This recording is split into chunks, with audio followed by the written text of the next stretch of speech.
ওয়াল্লাযীনা লা ইয়াদউনা মা'আল্লাহি ইলাহান আখার। এখানে আল্লাহ তাআলা তিনটার ব্যাপারে বলেছেন, তিনটা বিষয় সুস্পষ্ট করে বলেছেন। প্রথম নাম্বার হলো আমরা কেউ শিরিক করব না। কি করব না? শিরিক করব না। অর্থাৎ আল্লাহ তাআলা একজন। কয়জন? একটু আওয়াজ দিয়ে বলেন, আল্লাহ কয়জন? একজন।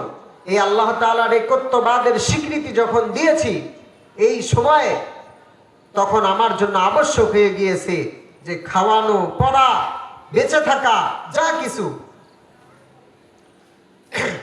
আমার জীবনে যা কিছু আশা, চলে যাওয়া, সব কিছুর পিছনে আমাদের মালিক একজন আছে। তার নাম কি? আল্লাহ। এই আল্লাহ তাআলাকে বাদ দিয়ে যদি অন্য কোনো প্রভু আমরা তালাশ করি, তাহলে কি আমার কালেমা যেটা পড়েছি লা ইলাহা ইল্লাল্লাহ, এই কালেমার উপরে আমি কি আর থাকতে পারবো?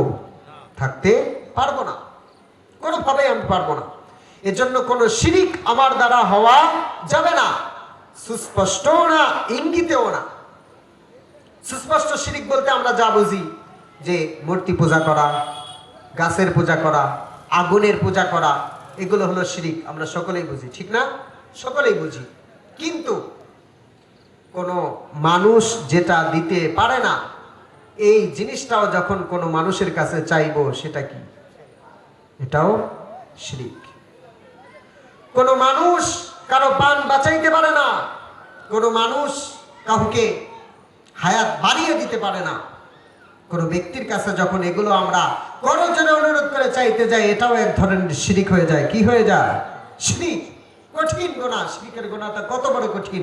আল্লাহ তাআলা কোরআনে বিভিন্ন জায়গায় বলেছেন, ইন্নাল্লাহা লা ইয়াগফিরু আন ইউশরাকা বিহি ওয়া ইয়াগফিরু মা দুনা যালিকা লিমান ইয়াশা ওয়া মান ইউশরিক বিল্লাহ ফাকাদ ইফতারা ইসমান আযীমা।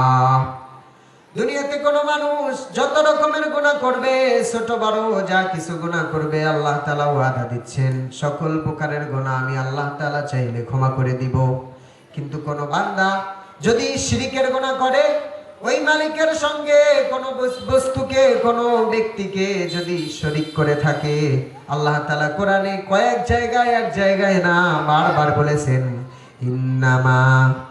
ইন্নাল্লাহা লা ইয়াগফিরু আন ইউশরাকা বিহি ওয়া ইয়াগফিরু মা দুনা যালিকা লিমান ইয়াশা ওয়া মান ইউশরিক বিল্লাহ ফাকাদ ইফতারা ইসমান আযীমা ওয়া মান ইউশরিক বিল্লাহ ফাকাদ দাল্লা দালালাম বাঈদা ওয়া মান ইউশরিক বিল্লাহ ফাকাদ হারামাল্লাহু আলাইহিল জান্নাহ।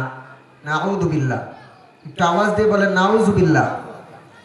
আল্লাহ তাআলা শিরকের ব্যাপারে কি কঠিন হুঁশিয়ারি দিয়েছেন, যে আল্লাহ তাআলা বলেন, কোন ব্যক্তি যখন শিরক করে, আমি এক আল্লাহকে এক বলে স্বীকার করার পরেও যখন কোনো ভিন্ন পন্থা অবলম্বন করে, কোন ব্যক্তি যেটা দিতে পারে না সেইটা চাওয়ার জন্য কোন ব্যক্তির দ্বারস্থ যখন হয়ে যায়, তখন আল্লাহ তাআলা বলেন যে এই শিরক যখন কোনো বান্দা করে, দুনিয়াতে কোনো বান্দা শয়তানের ধোঁকায় পড়ে নফসের খায়েশে হয়ে খায়েশাত পূর্ণ করতে গিয়ে যত রকমের গুনাহ বান্দা করে ফেলবে, আল্লাহ তাআলা বলেন আমি যদি ইচ্ছা করি তাকে আমি ক্ষমা করে দিব। কিন্তু শিরকের গুনাহটা এমন গুনাহ, আমি চাইলেই সেই বান্দাকে ক্ষমা করব না, আমি চাইলেই সে বান্দাকে ক্ষমা করব না। অনেক বড় কঠিন। এটা মিসাল দিয়ে আমি আপনাকে বোঝাতে চাই শিরকের গুনাহটা কত বড় কঠিন। যে আমাদের দুনিয়াতে যারা এসেছি সকলেরই পিতা আছে না নাই? সবারই পিতা আছে, কেউ বেঁচে আছে, কেউ মরে গেছে। সবারই কিন্তু পিতার মাধ্যমে আমরা দুনিয়াতে এসেছি, নাকি? ঠিক না? পিতার মাধ্যমেই দুনিয়াতে এসেছি। আমি যাকে বাবা বলি, অথবা আমার আম্মা যাকে পরিচয় করিয়ে দিয়েছেন যে তিনি তোমার বাবা, আমরা তাকেই বাবা বলে ডাকি, ঠিক না? বাবা বলে ডাকি। এখন বাবাও কিন্তু সন্তানকে খুব বেশি আদর, স্নেহ, ভালোবাসা দেয়।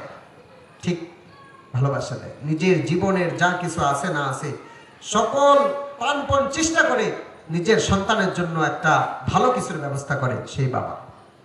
আচ্ছা বলুন, এই বাবা সব কিছুর ব্যবস্থা যখন করে, কিন্তু সন্তানটা কাকার কাছে গিয়ে বলছে, চাচাজি আমি এতদিন যাকে বাবা বলে ডেকেছি তিনি আমার বাবা নয়, বাবা অন্যজন।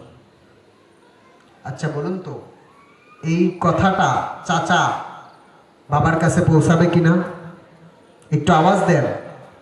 ভাতিজা যদি কাকার কাছে বা চাচার কাছে গিয়ে বলে যে আমার বাবা, আমি তো যাকে বাবা বলি তিনি না, অন্যজন, এই কথাটা অবশ্যই চাচা গিয়ে বাবাকে বলবে, ঠিক না? বলবে।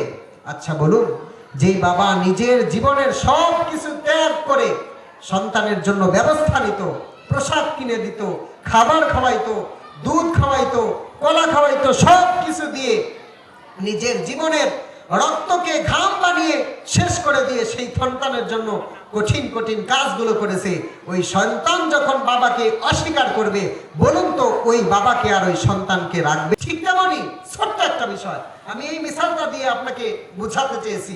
আরে বন্ধু, বাবার মিসালটা এজন্য দিয়েছি যে বাবা যারা তারা খুব ভালোভাবে জানি সন্তান যখন কোনো ঝামেলা করে কতটুকু কষ্ট তার লাগে।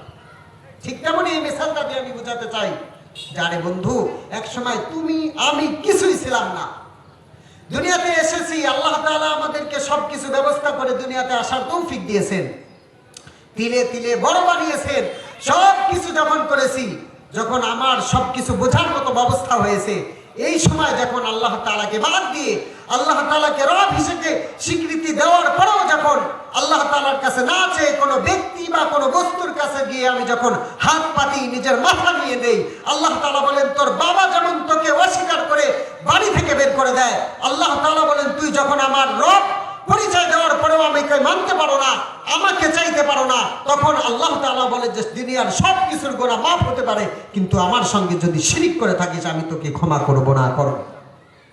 আচ্ছা বলুন তো, তাহলে শিরিকের গুনাহ কঠিন না সহজ? খুবই কঠিন। কেমন কঠিন? কঠিনটা বোঝাতে গিয়ে আল্লাহ তাআলা কোরআনে বলেন এটা এমন একটা গুনাহ, ওমাই ইউশরিক বিল্লাহ ফাকাদ ইফতারা ইসমান আযীমা, যে ব্যক্তি আল্লাহ তাআলার সঙ্গে কোনো বস্তু বা ব্যক্তিকে শরীক করবে সে অনেক বড় কঠিন গুনাহ করলো। আবার অন্য জায়গায় বলেন ওমাই ইউশরিক বিল্লাহ ফাকাদ যাল্লা যালালান বাঈদা, যে ব্যক্তি আল্লাহ তাআলার সঙ্গে শিরিক করলো সে যেন অনেক দূরে ভ্রষ্টতার ভিতরে একদম হারিয়ে গেল, দূরে চলে গেল। এরপরে আবার কঠিন ভাষায় আল্লাহ তাআলা বলেন ওমাই ইউশরিক বিল্লাহ ফাকাদ হারামাল্লাহু আলাইহিল জান্নাহ, কঠিন ভাষায় আল্লাহ তাআলা বলে দিয়েছেন যে এর পরেও সবকিছু থাকার পরেও জানার পরেও যে ব্যক্তি ওই আল্লাহ তাআলার সঙ্গে শরীক করবে, আল্লাহ কঠিন ভাষায় বলে দিয়েছেন আল্লাহ তাআলার জান্নাত ওই ব্যক্তির জন্য হারাম হয়ে যাবে, হারাম হয়ে যাবে। আওয়াজটা কি কঠিন না সহজ?